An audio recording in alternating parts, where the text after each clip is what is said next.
Greetings, my name is Michael Miller. This is a Michael Miller trademark training video out to you because you're watching. Thank you and welcome. It's meant for Michael Miller Pilates licensed affiliates, the Core New Core, and anyone interested in surviving and thriving as a Pilates instructor or student. I take notes before, as I'm going through my intermediate reformer workout, and on weekdays, try to broadcast a synthesis of those notes through titles that I write down in advance on Facebook, but going live on YouTube doesn't allow me to do that. That's why there's no text associated with any of the YouTube videos that appear in my history, is because it captures it and holds on to it, but I can't, in the moment, write text or attach text to it before or during. That's what I think I'm trying to say. So,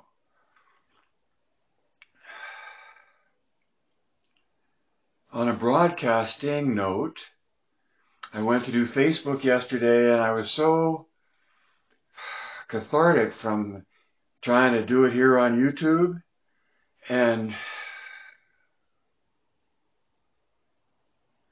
hoping to be better and condense it more, and when it came to Facebook, Facebook said, check your internet connection, right? And it turns out yesterday, in the timing of things, Facebook had a huge problem, and it's no wonder that it didn't work then, and I attribute my lack of being able to go live on Facebook because of a network-wide problem with Facebook that had nothing to do with me. And I'm hoping to share that with you so that you can try what you're familiar with, and when they say, oh, that's your problem, maybe it's not. And just chill. And that's why my point is, as a broadcaster, encouraging you someday to record wherever you're coming from, to create capital or something to use as capital.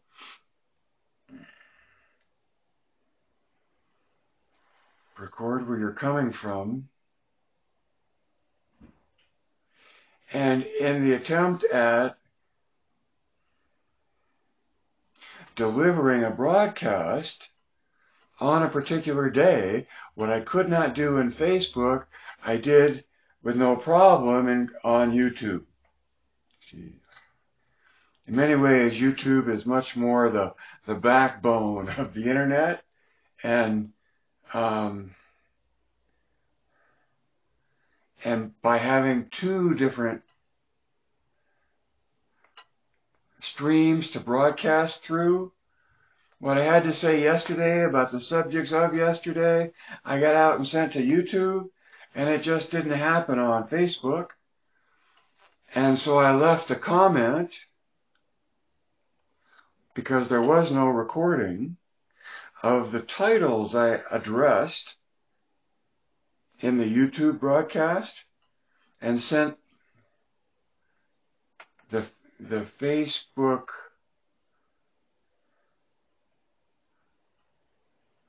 student over to YouTube if they were interested. Now I get zero traffic on YouTube, and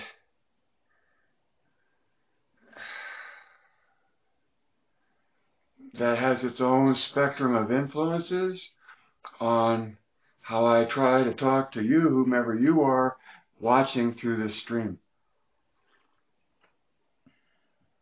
So, gosh, I ended up with 4 things on my list today, so 4 titles. And the first one is Pilates Passion. And if you have any passion for Pilates, why is that? Does it matter? And maybe what is that? What is it to you that makes you passionate about it? See? Maybe it can't be explained, but where does the passion come from? Or what is it that you're passionate about? Because each of us, I think, as humans, have our own projection of our passion that we merely try to coordinate and do good with.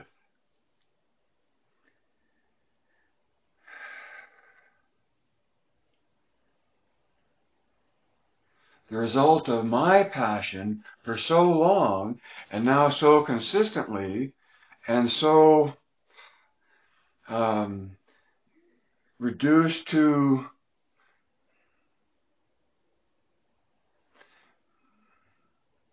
their essence, because it's two things. I'm pointing to two things out there and from my simulation of the world, and one of them is biomechanical, and so far as the existence of and the acknowledgement of, the identification of core nu tension in the body. And I make funny faces because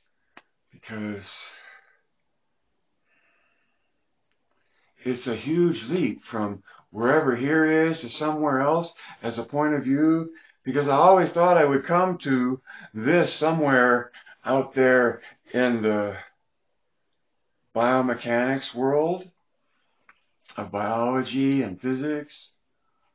Not there. Not there.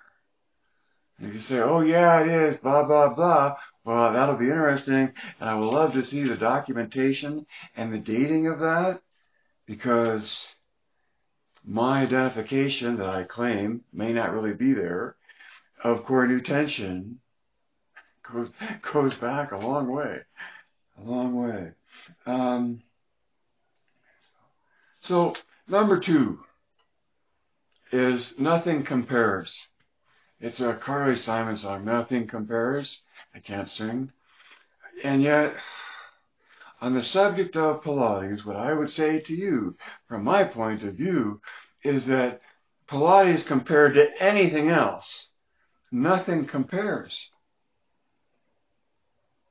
And by that I don't specifically mean any particular point of view of Pilates or expression or belief held or intellectual, any of it. But that Pilates, however you choose to interpret it, nothing else compares to Pilates. Whatever you want to believe that or agree with that or think of that is up to you.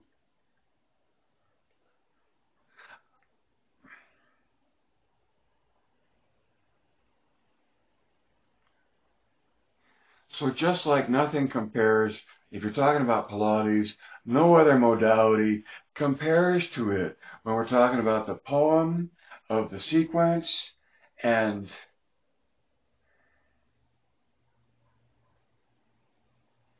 taking him at his word. Complete coordination of body, mind, and spirit. Just however ephemerally or generally or subjectively, I said that, intellectually, however you paint what Pilates is, I have to say that because I think it's an ideal within it, it will obviously stand apart from whatever else is not that idea. And if it is that idea, then you would have to, in the sense of uniform eccentric loading, flowing through, progressive patterns of movement. That's just my offer of a definition of the ideal within. And because MMP represents a point of view of Pilates, I offer you that definition to help clarify. Because all that matters is you see things clearly as an instructor.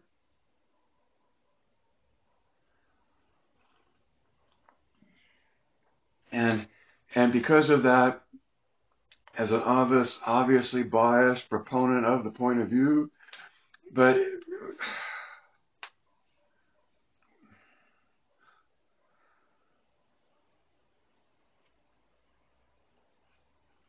within MMP as a point of view, because it goes from one way of looking at Pilates to a different way.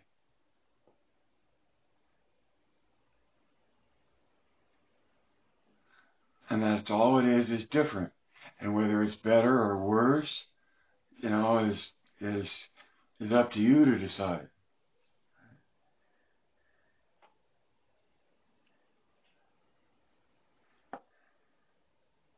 MMP is a point of view that takes a theory about an ideal within Joe's original work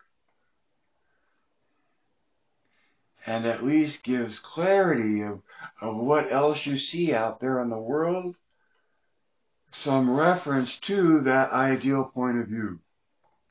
You know what I'm saying? And because as a Pilates instructor, it's not an instruct by committee, and if it is, something's wrong. But as the individual stands in their nakedness as an instructor to another individual as a student,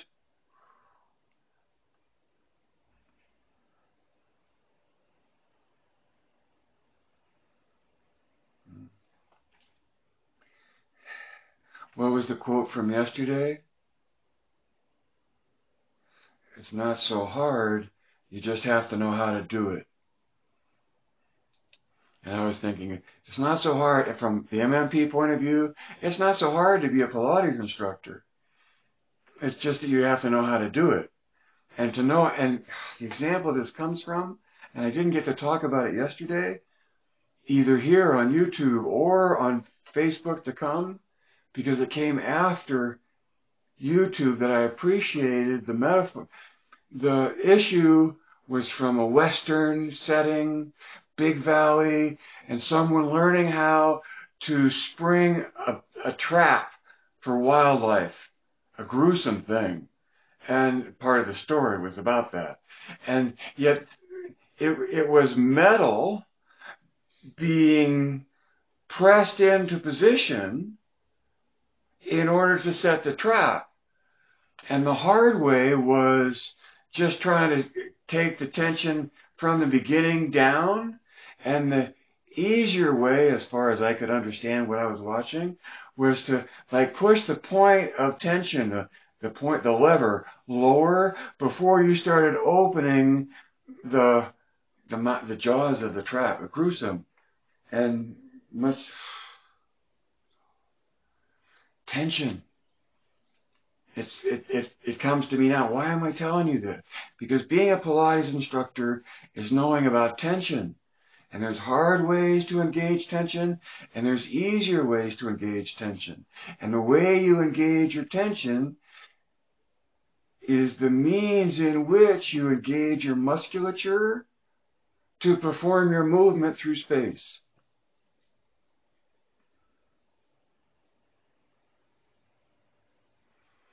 And I'm just talking about human beings.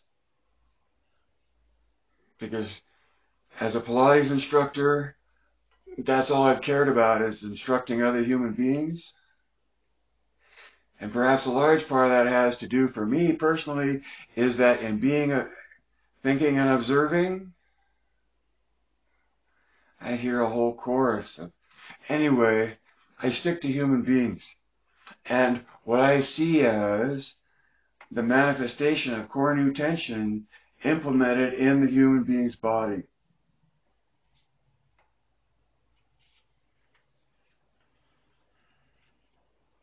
So number 3 is ideal in nature. It's ideal in nature. You know, that's a phrase that in my mind just rolls right out of my head. Ideal in nature. Well, it's ideal in nature, meaning you're reaching for an ideal in nature. And in movement, doing Pilates exercises, in reaching for the ideal, what comes out of that is the movement, and that's real. At least unless you're doing imaginary Pilates, which I'm not addressing now. But the reach for ideal in conceptualization inspires the movement, and the movement comes out as real as it can. Like as straight as it can, given how strong you are, or how stiff you are, or how injured you are. I mean, there's many things in the way of being a normal, healthy human being that's only interested maybe in conditioning moving forward, rather than having an issue that you want escape from, let alone a suite of issues you may never escape from. To me, the point comes down to the pursuit of the conditioning you do when you do Pilates is beneficial no matter what your individual condition, which is pretty cool.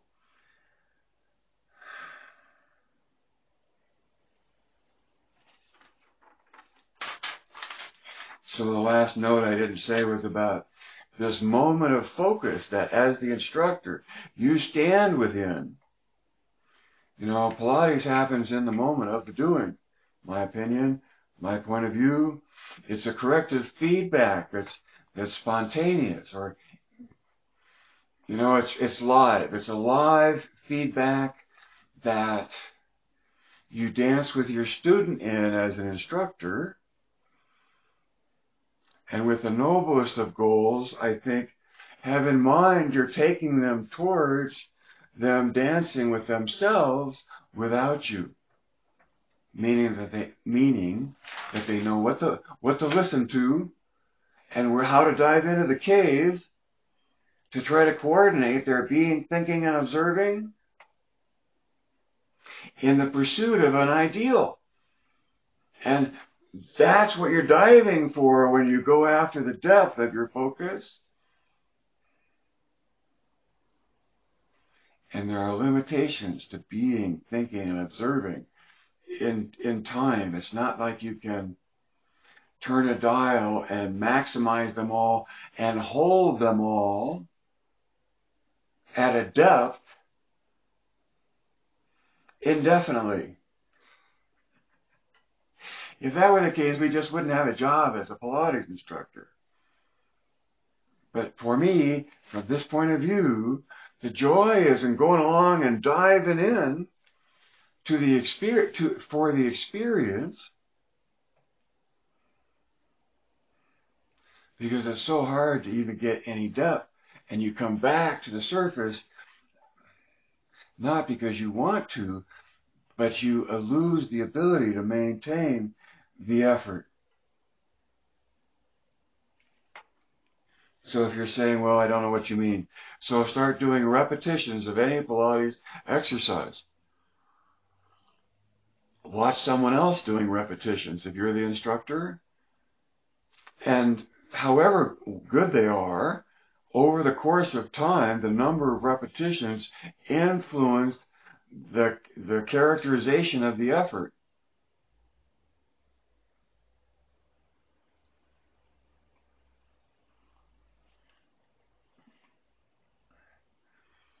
So by number of reps, you want to be diving for the ideal, and when you lose your focus, doing more reps for the sake of reps is foreign to the notion of diving as deep as you can, as well as you can, and then you come out of that, regardless of the number of reps, and you move on to something new because you get a better dive in focus from something new than trying to return to where you just were. Make sense?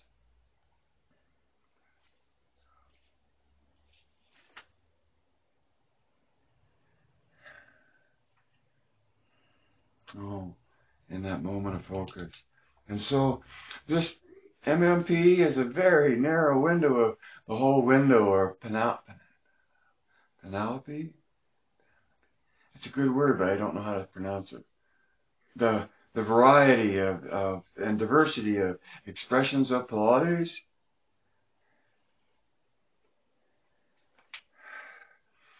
This point of view narrows it down to observing being a capacity in the human being that you're looking for participation of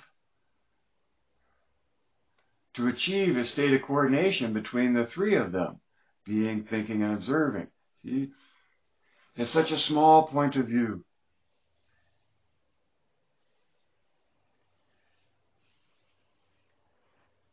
And it's been my honor to get to share that with you. Number 4 is embodiment.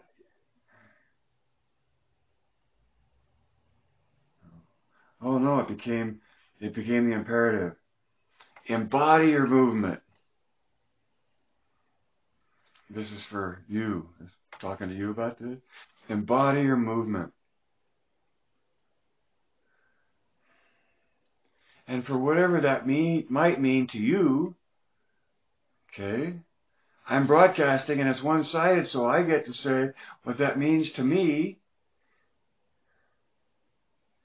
When I say embody your movement, if you know about MMP, you know it's a neoclassical point of view of Pilates, and what's new is the theory of an ideal existing within Joe's original work based on evidence within his own book. Okay? That's like the route that goes to Joe. And within that point of view,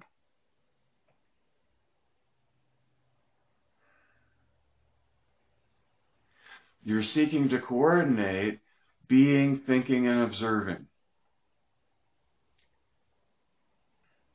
That's just this point of view. It's perhaps a total rip-off of whatever Joe meant by body, mind, and spirit. But from the MMP point of view, which is all I'm trying to make clear to you, is that those are capacities every human has. And the task is to coordinate the three of them.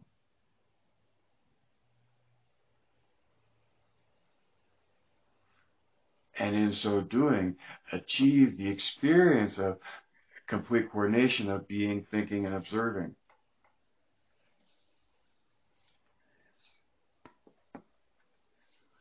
It's a metaphysical thing. Metaphysical? I'm not sure I mean that word. It's a quantum thing, is what I really get back to saying. It's a quantum thing.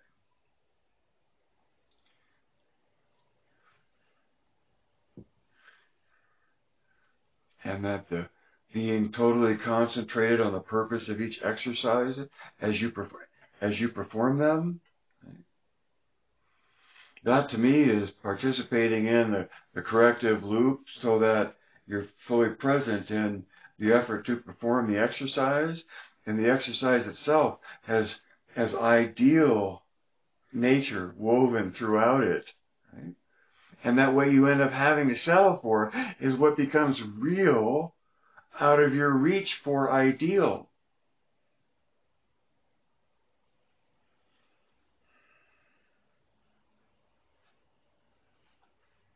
So when you embody your movement, I think for me, from this point of view about the human being, when you embody your movement has a coordination between its being, thinking, and observing in whatever it's doing and however it's moving.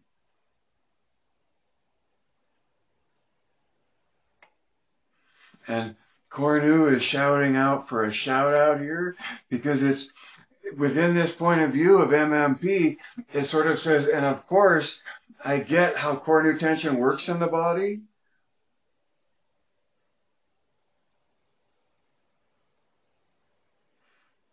And I invest myself in that tension to the degree that suits me. See, and there's a key thing right there. I wish I could bottle up this point. Human beings, I think, everyone wants to feel, don't want to feel their being limitations of being human. Um,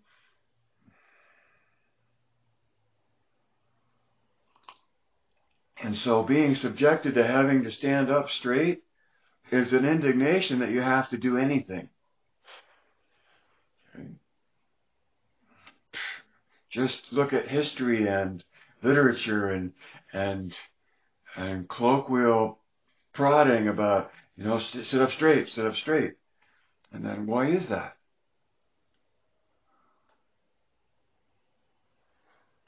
You usually have both hands. So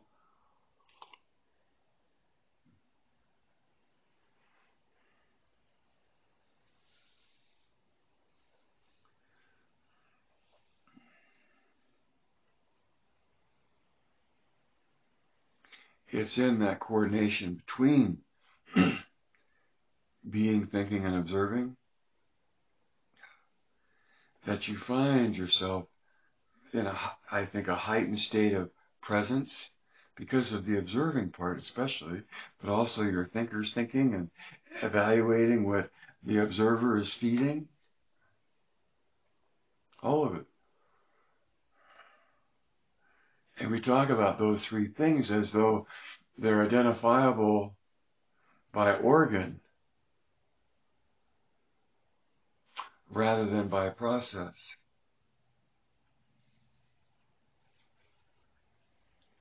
Anything that ends in ing, like being, thinking, and observing, is present tense continuous.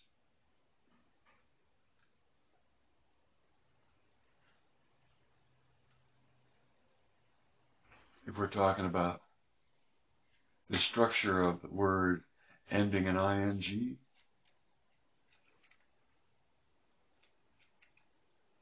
So I encourage you to use that form of those words, rather turning it into like observer instead of observing. It's not about the observer, it's about observing. And I would share that with you and hope that you hold on to that as a distinction. Glad I got that shared. Because life can't live forever. Read between the lines and see behind the curtain. Evaluate points of view. And then charge 2 and 2 and 2. Direct your thinking. Geist.